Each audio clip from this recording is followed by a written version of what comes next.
kemudian kita memberikan bahkan untuk 40 orang, ada dokumen dari asal barang, kan begitu ya, itu normalnya. Tapi begitu tidak normal, katakanlah yang namanya jumlah pengungsi, katakanlah naik turun, ya kita hitung 3.000, tapi begitu kita masak 3.000, bisa jadi yang 1.000 sudah pulang ke rumah, sementara masakan kita tetap 3.000, kan begitu. Siapa? Ya, artinya itu kalau kita bicara materialitas, kita masak 3.000, ya 3.000. Ya. Nah, kelemahan kita adalah kita tidak membuat kronologis catatan terkait kejadian. Ya, umpamanya, ya. Kita tidak perlu juga mengejar bahwa uang yang kita keluarkan harus selalu ada kwitansinya.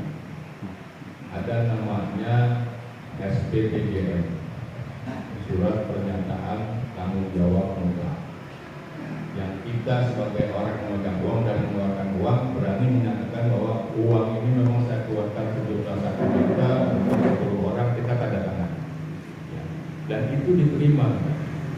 Kenapa? Karena kita bisa menceritakan kronologisnya bahwa itu untuk saya berimakan buat pengungsi yang ada di kecamatan pada tanggal sekian berjumlah sekian, ya. Kan semuanya menyaksikan, ya. Minta tanda tangan camat, Pak Camat, tolong Pak Camat tanda tangan ini berita acara saya. Jadi cukup itu sebetulnya. Yang penting materialitasnya. Artinya Bapak tidak manfaatkan itu untuk kepentingan Bapak, tidak untuk kepentingan kepala desa. Siap Pak. Mumpung ada pengungsi 100 bisa buat 1.000 nih. Siap Pak, siap lah. Jadi artinya, ya, bukan sama sekali nol, tidak ada pertanggungjawabannya. Siap. Atau paling tidak Bapak bisa menceritakan apa yang Bapak lakukan saat itu, bagaimana caranya, siapa yang bisa dimintai konfirmasi. Pak Camat, Bapak minta datang Pak Camat. Pak Camat, tolong ini buat pegangan saya. Kalau ada inspektorat memeriksa, karena saya tidak bisa memenuhi kwitansi yang harus saya sertakan di situ, karena keadaan harus cepat. Siap. Ya.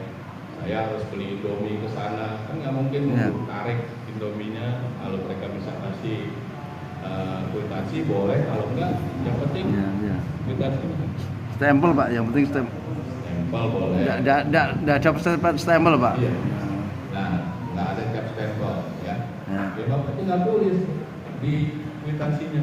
Iya. Ini kwitansi asli yang saya terima dari toko tanpa stempel, Bapak tanda tangan. Siap Pak, siap. Sekarang kalau itu nggak dipercaya juga sama inspektoratnya, inspektoratnya harus diganti. Siap Pak, siap. Penting ada tanda tangan kan Pak, stempel nomor 2. Sampai surat pernyataan Bapak bahwa betul bahwa kwitansi ini yang saya peroleh dari pedagang bersangkutan. Iya. Wah, ini ilmu luar biasa ini Pak. Bukan, artinya kan sebetulnya yang mau kita cari kebenaran materialitas terhadap uang yang kita keluarkan. Kita buktikan semaksimal mungkin sebisa kita yang ada. Siap Pak. Ditambah dengan rangkaian kronologis tadi. Siap. Kebanyakan kan orang tidak bercerita, ya.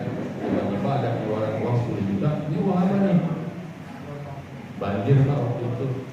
Dari mana saya tahu itu banjir? Coba Bapak tanya, tapi kalau Bapak ceritakan bahwa pada kematian terjadi banjir, pengungsi jumlahnya sekian, ini, saya keluarkan uang 10 juta, tanda tangan Pak Camat untuk turut mengetahui, tanda tangan saksi siapa lagi, cukup 2-3 orang tanda tangan, Bapak tanda tangan, selesai. Terima kasih petunjuknya Pak. Iya, artinya jangan nol juga, tentang darurat terus kemudian Bapak darurat Pak, ya enggak. Siap Pak. Meyakinkan kebenaran materialitas itu banyak berbagai macam cara.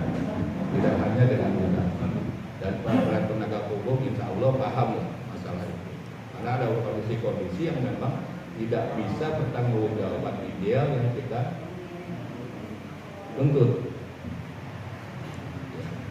Tapi Bapak juga harus bisa menceritakan itu, kenapa kondisi itu terjadi. Nah itu yang paling penting.